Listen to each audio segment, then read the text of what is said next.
ಸ್ನ್ಯಾಪ್ಚಾಟಲ್ಲಿ message ನೋಡಿದ ತಕ್ಷಣ ಕಂಪ್ಲೀಟಾಗಿ ಡಿಲೀಟ್ ಆಗೋದು ಹೇಗೆ ಅಂದರೆ ಆಟೋಮೆಟಿಕ್ ಡಿಲೀಟ್ ಆಗಬೇಕು, ಆ ಥರ ಸೆಟ್ಟಿಂಗ್ ಆನ್ ಮಾಡೋದು ಹೇಗೆ ಅಂತ ಈ ವಿಡಿಯೋದಲ್ಲಿ ತಿಳಿಸ್ಕೊಡ್ತೀನಿ. ಅದಕ್ಕಿಂತ ಮುಂಚೆ ಈ ವಿಡಿಯೋಗೆ ಒಂದು ಲೈಕ್ ಮಾಡಿ, ಯಾರಾದರೂ ಹೊಸ್ತು ನೋಡ್ತಾ ಇದ್ದಾರೆ ಆ್ಯಸ್ ಯೂಶುವಲ್ ಸಬ್ಸ್ಕ್ರೈಬ್ ಮಾಡೋದನ್ನು ಮರಿಬೇಡಿ. ಯೂಶಲಿ ನಾನು ಸ್ನ್ಯಾಪ್ಚಾಟ್ ಜಾಸ್ತಿ ಯೂಸ್ ಮಾಡ್ತಿರಲಿಲ್ಲ, ರೀಸೆಂಟಾಗಿ ನಾನು ಡೌನ್ಲೋಡ್ ಮಾಡ್ಕೊಂಡು ಯೂಸ್ ಮಾಡ್ತಾ ಇದ್ದೀನಿ. ಜಸ್ಟ್ ನಿಮಗೆ ಟ್ರಯಲ್ ಎರರ್ ತೋರಿಸ್ತಾ ಇದ್ದೀನಿ. ಮೆಸೇಜ್ ಆಟೋಮೆಟಿಕ್ ಡಿಲೀಟ್ ಆಗುತ್ತೆ ಕಂಪ್ಲೀಟಾಗಿ. ಆ ಒಂದು ಸೆಟ್ಟಿಂಗನ್ನು ಹೇಗೆ ಆನ್ ಮಾಡೋದು ಅಂತ ಈ ವಿಡಿಯೋದಲ್ಲಿ ತಿಳಿಸ್ಕೊಡ್ತೀನಿ, ಓಕೆನಾ. ಜಸ್ಟ್ ಸ್ನ್ಯಾಪ್ಚಾಟ್ ಮೇಲೆ ಕ್ಲಿಕ್ ಮಾಡಿ, ಈ ರೀತಿಯಾಗಿ ಕ್ಲಿಕ್ ಮಾಡಿಬಿಟ್ಟು ನಿಮಗೆ ಕಾಣ್ತಾ ಇರ್ಬೋದು ಬ್ಯೂಟಿಫುಲ್ಲಾಗಿ ಕ್ಯಾಮ್ರಾ ಓಪನ್ ಆಗಿದೆ. ನಿಮಗೆ ಈಗ ಕಾಣ್ತಾ ಇರ್ಬೋದು. ಈಗ ನೀವೇನು ಮಾಡ್ಬೇಕಂದ್ರೆ ಕೆಳಗಡೆ ಲೊಕೇಶನ್ ಪಕ್ಕದಲ್ಲಿ ಒಂದು ಏನಿದೆಪ್ಪ ಅಂತಂದರೆ ಒಂದು ಟೆಕ್ಸ್ಟ್ ಮೆಸೇಜ್ ಥರ ಬಾಕ್ಸ್ ಇದೆ. ಅಂದರೆ ಮೆಸೇಜ್ ಸಿಂಪಲ್ ಬಾಕ್ಸ್ ಇದೆ, ಜಸ್ಟ್ ಅದ್ರ ಮೇಲೆ ಕ್ಲಿಕ್ ಮಾಡಿ ಈ ರೀತಿಯಾಗಿ. ಈ ರೀತಿಯಾಗಿ ಕ್ಲಿಕ್ ಮಾಡಿದ ತಕ್ಷಣ ಇಲ್ಲಿ ಕೆಲವು ನೇಮ್ ಇಲ್ಲಿ ಡಿಸ್ಪ್ಲೇ ಆಗುತ್ತೆ, ಅಂದರೆ ನೀವು ಚಾಟ್ ಮಾಡಿರುವಂಥ ನೇಮ್ ಎಲ್ಲ ಡಿಸ್ಪ್ಲೇ ಆಗುತ್ತೆ, ಅಥವಾ ಅಕ್ಸೆಪ್ಟ್ ನೀವು ರಿಕ್ವೆಸ್ಟ್ ಕಳಿಸಿರೋದು ಅಕ್ಸೆಪ್ಟ್ ಮಾಡಿರೋದೆಲ್ಲ ನೇಮ್ ಇಲ್ಲಿ ಡಿಸ್ಪ್ಲೇ ಆಗುತ್ತೆ. ಜಸ್ಟ್ ಅವರ ಒಂದು ಪ್ರೊಫೈಲ್ ಅಥವಾ ಅವರ ಒಂದು ಚಾಟ್ ಮೇಲೆ ಜಸ್ಟ್ ಈ ರೀತಿಯಾಗಿ ಕ್ಲಿಕ್ ಮಾಡಿ. ಈ ರೀತಿಯಾಗಿ ಕಂಪ್ಲೀಟಾಗಿ ಓಪನ್ ಆಗುತ್ತೆ. ನೀವೇನು ಮಾಡಬೇಕು ಅಂತಂದರೆ ಜಸ್ಟ್ ಮತ್ತೊಮ್ಮೆ ಅವರ ಒಂದು ಪ್ರೊಫೈಲ್ ಮೇಲೆ ಕ್ಲಿಕ್ ಮಾಡಬೇಕು ಈ ರೀತಿಯಾಗಿ. ಈ ರೀತಿಯಾಗಿ ಕ್ಲಿಕ್ ಮಾಡಿದ ತಕ್ಷಣ ನಿಮಗೆ ಕಾಣ್ತಾ ಇರೋದು ಈ ರೀತಿಯಾಗಿ ಡಿಸ್ಪ್ಲೇ ಆಗಿದೆ. ರೈಟ್ ಸೈಡಲ್ಲಿ ಅಪ್ ಸೈಡ್ ತ್ರೀ ಡಾಟ್ಸ್ ಇದೆ, ಓಕೆ. 3 ಡಾಟ್ಸ್ ಮೇಲೆ ಕ್ಲಿಕ್ ಮಾಡಿ. 3 ಡಾಟ್ಸ್ ಮೇಲೆ ಕ್ಲಿಕ್ ಮಾಡಿದ ತಕ್ಷಣ ನಿಮಗೆ ಕಾಣ್ತಾ ಇರ್ಬೋದು.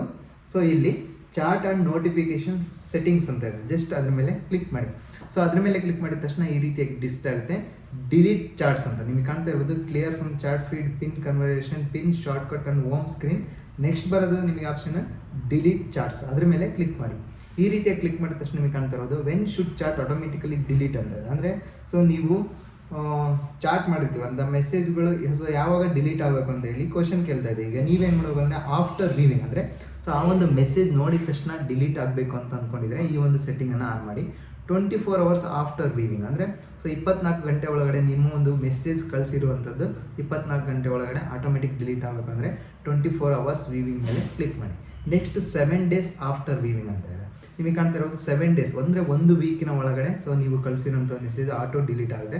ಆ ಒಂದು ಸೆಟ್ಟಿಂಗನ್ನು ಆನ್ ಮಾಡಿ. ನೆವರ್ ಅಂತ ಇಟ್ಟರೆ ನೀವು ಯಾವುದೇ ಒಂದು ಟೆಕ್ಸ್ಟ್ ಮೆಸೇಜ್ ಅವ್ರು ನೋಡಿದ್ರು ಕೂಡ ಡಿಲೀಟ್ ಆಗೋದಿಲ್ಲ. ನಿಮಗೆ ತಿಳಿಸ್ದಂಗೆ ಆಫ್ಟರ್ ವಿವಿಂಗ್ ಮೆಸೇಜ್ ಅಂದರೆ ನೋಡಿದ ತಕ್ಷಣ ಡಿಲೀಟ್ ಆಗಬೇಕಲ್ವ.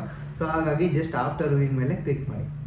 ಈಗ ಕಂಪ್ಲೀಟಾಗಿ ಸೇವ್ ಆಯಿತು. ಈಗ ನೀವು ಮೆಸೇಜ್ ಕಳಿಸಿದ ತಕ್ಷಣ ಜಸ್ಟ್ ಸೆಂಡ್ ಆಗುತ್ತೆ. ಅವರು ನೋಡಿದ ತಕ್ಷಣ ಕಂಪ್ಲೀಟಾಗಿ ಈ ಒಂದು ಮೆಸೇಜ್ ಕಂಪ್ಲೀಟಾಗಿ ಡಿಲೀಟ್ ಆಗೋಗುತ್ತೆ. ಈ ರೀತಿಯಾಗಿ ಸ್ನ್ಯಾಪ್ಚಾಟಲ್ಲಿ ನೀವು ಕಳಿಸಿರುವಂಥ ಮೆಸೇಜ್ ನೋಡಿದ ತಕ್ಷಣ ಕಂಪ್ಲೀಟಾಗಿ ಡಿಲೀಟ್ ಮಾಡುವಂತಹ ಸೆಟ್ಟಿಂಗನ್ನು ಆನ್ ಮಾಡೋದು ಈ ರೀತಿಯಾಗಿ. ಈ ಒಂದು ವಿಡಿಯೋ ನಿಮಗೆ ಹೆಲ್ಪ್ಫುಲ್ ಆಗಿದೆ ಅಂತ ಅಂದ್ಕೊತೀನಿ. ಹೆಲ್ಪ್ಫುಲ್ ಆಗಿದ್ರೆ ಒಂದು ಲೈಕ್ ಮಾಡಿ, ಯಾರಾದರೂ ಹೊಸ್ತು ನೋಡ್ತಾ ಇದ್ದರೆ ಸಬ್ಸ್ಕ್ರೈಬ್ ಮಾಡೋದನ್ನು ಮರಿಬೇಡಿ. ಆ್ಯಕ್ಚುಲಿ ನನ್ನ ಒಂದು ಯೂಟ್ಯೂಬ್ ಚಾನಲ್ ಟೋಟಲ್ ಆಗಿ 9,000 ಸಬ್ಸ್ಕ್ರೈಬರ್ ಆಗಿದ್ದಾರೆ ನೆನ್ನೆಗೆ, ಓಕೆ. ಇವತ್ತು 16 ಡೇಟ್, 9,004 ಇದೆ ಸಬ್ಸ್ಕ್ರೈಬರು. ಬೇಗ 10,000 ಮಾಡಿ ಅಂತ ಈ ವಿಡಿಯೋದಲ್ಲಿ ನಿಮಗೆ ರಿಕ್ವೆಸ್ಟ್ ಮಾಡ್ತಾ ಇದ್ದೀನಿ, ಓಕೆ. ಮತ್ತೊಂದು ವಿಡಿಯೋದಲ್ಲಿ ಮತ್ತೊಮ್ಮೆ ಸಿಗೋಣ. ಟೇಕ್ ಕೇರ್, ಬಾಯ್.